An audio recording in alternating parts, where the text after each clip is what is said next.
मेरो छोरा कहाँ गएछ एउटा काम गर्नु सकाउँदैन है यत्रो मलाई यहाँनिर कम्पनीको यस्तो यहाँनिर बिजनेस सम्हाल्नु छ कहाँ गएको थिइस् त्यहाँबाट के च्याउँदैछस् यहाँ एकछिन यहाँ दाइलोमा अड्केर दाइलो चाहिँ तेरो बाउले थुन्छ कि तैँले थुन्छ आफू गएर थुन्नु नि के साह्रो बाउ पनि याङ याङ गरी बसेको चुपचाप गएर थुन्नु नि अब यस्तो छ भन्दा पनि मात्रै दुख्छ बाउहरूलाई काम गराउँछ साह्रै याङ याङ हुन्छ एउटा कुरा गर्छ एउटा एउटा एउटा दिमाग खाइबस्छ फेरि सालाहरू लठुवाहरू कहाँ गएको थिइस् अहिले माथि गएको थियो एकछिन जतासुकै जाउँ न बाउले चाहिँ के को खाँचो फेरि अहिले खाँचो लात लगाइदिन्छु त्यस्तो हुन्छ यहाँनिर यत्रो लेख्नु छ मेरो काम जहिले लेखिबस्छ छोराहरूलाई याङ याङ याङ गरिबस्छ चुप लागि देख्दै बस्नु नि अब के छोरा बिना सक्दैन के हो नलेखी तेरो पैसा आउँछ कहाँदेखि आउँछ त पैसा फलेको छ त्यही खे खानेछ त्यही चामल खाने छैन पैसाले लात लगाइदिन्छ म आफै ल्याउँछु चामलहरू साह्रै ध्यान काम पनि के गर्दैन बाउलाई यसो सघान बाबु त्यसो नगर त बाउ त बिजोक भइसक्यो त आमा कहाँ गएको छ उता गएको होला खै आमालाई पनि याङ याङ गरेर आमा पनि गइहाल्यो अब मलाई पनि याङ याङ गरेर मलाई पनि खेताइ पठाउने होला नि बाउले टेन्सनै टेन्सन छोराहरू भने त्यस्तै यहाँनिर छैन चिया त पकाइदिनु बिहानै पकाएर हिँडेको त अन्त म बाउले देखेन के हो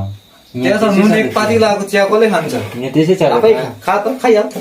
आफै खाँदैन अन्त मलाई पो खुवाएन अस्ति नै बनाउला ल अहिले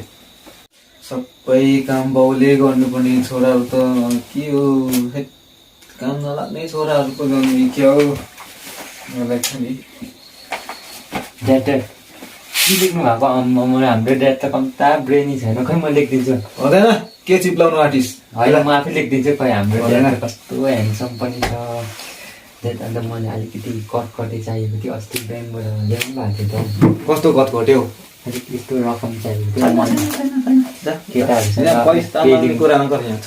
केटाहरूसँग पेलिङ छैन पैसै महिनामा 500 दिन्छ त्यो तलाई दिनु कि म खानु अस्ति तपाईँको सेलेरी ल्याउनु भएको छ त मलाई 10,000 जस्तो दिनुहोस् न हो ड्याड प्लिज कहाँ चाहिँ जाने कहाँ पेलिङ जाने नि केटाहरूसँग केटाहरूको चाहिँ कस्तो 20,000 म चाहिँ अलिक कम्ती लिएर जाने नि अन्त हाम्रो ड्याड त कस्तो खुसी छ म ड्याडलाई चिया पनि बनाएर ल्याइदिन्छु ल यसले चिप्लाएको जाँटाले त्यही लाग्दिन्छ अहिले हाउस मात्रै होइन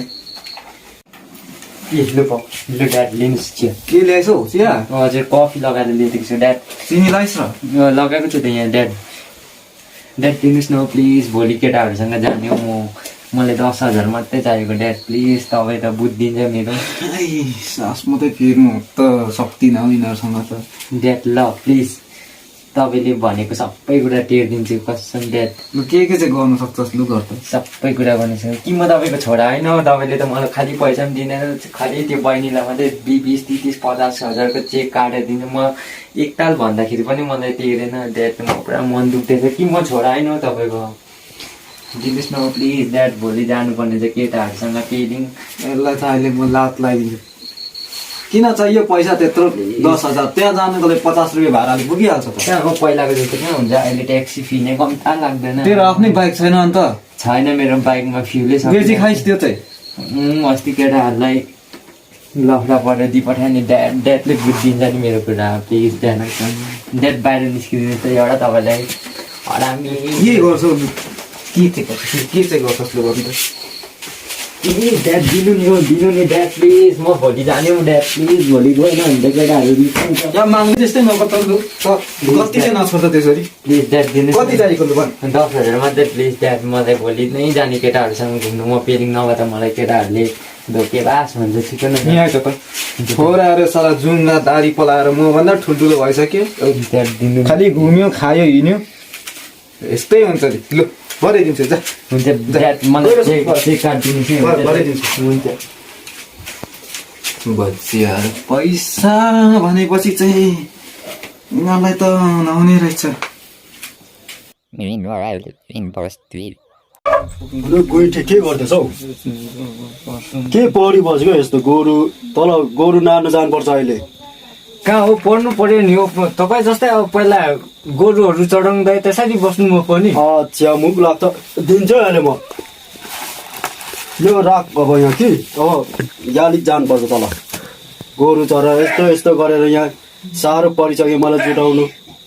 म सक्दिनँ ल तपाईँ जस्तो गोरु जोत्दै काँटा खन्दै बस्नु। अच्छा मुख लाग्छ। होइन बाउ, भोलि मलाई अलिकति चाहिरहेको थियो। के चाहिएको फेरि? हाम्रो स्कुलमा रेजिस्ट्रेसन त्यो फिसहरू उठाउँदैछ कि, अलिकति पैसा चाहिएको। कस्तो फिस भन्छौ? छैन त मुखतिर त फिस निस्केको नि। होइन यो फिस भनेको होइन हो, माथि हाम्रो स्कुलमा रेजिस्ट्रेसन फिस ए एक्जामको लागि। यहाँ गोरुलाई खसी पार्ने पैसा छैन, तँलाई अब फिस चाहियो अरे, त्यही माथि हो। चुप लागेर भोलि अब मसँग गोरु नार्नुपर्छ तँलाई। के को स्कुल जान्छ? छोड्दै अब पढ्नु यहाँ हुँदैन। त्यो बाउ त कुरा बुझ्दैन हौ। हामी नपढी यहाँ हेर कति यहाँ बारीहरू 5 एकर 6 एकर सम्हालिरहेको छौँ। के छ पढेर? के छैन? भोलिदेखि हिँड मसँग मेरोमा। अब तपाईँहरू त अन्त त्यो पहिलाको मूर्खहरू हो नि, हामी जस्तो गर्नु सक्दैन। मुख लाग्छ त्यसलाई त तिन क्या म गइहाल त यहाँबाट मेलो गइहाल। मुख लाग्छ मसँग। अहिलेको जमानामा पढाएर पनि केही फाइदा छैन। हामी गरिब दुखीले पढाउनु पनि सकिँदैन, सरकारले काम पनि दिँदैन। अब मेलोमा सबै मेलो। भिडियो एउटा जस्ट फन पर्पस मात्रै हो, तपाईँहरूले सिरियसली नलिदिनु होला। अन्त भिडियो मन परेमा लाइक सेयर एन्ड सब्सक्राइब चाहिँ गर्नु नभुल्नु होला। हामीलाई मेन अहिले सब्सक्राइबको खाँचो छ।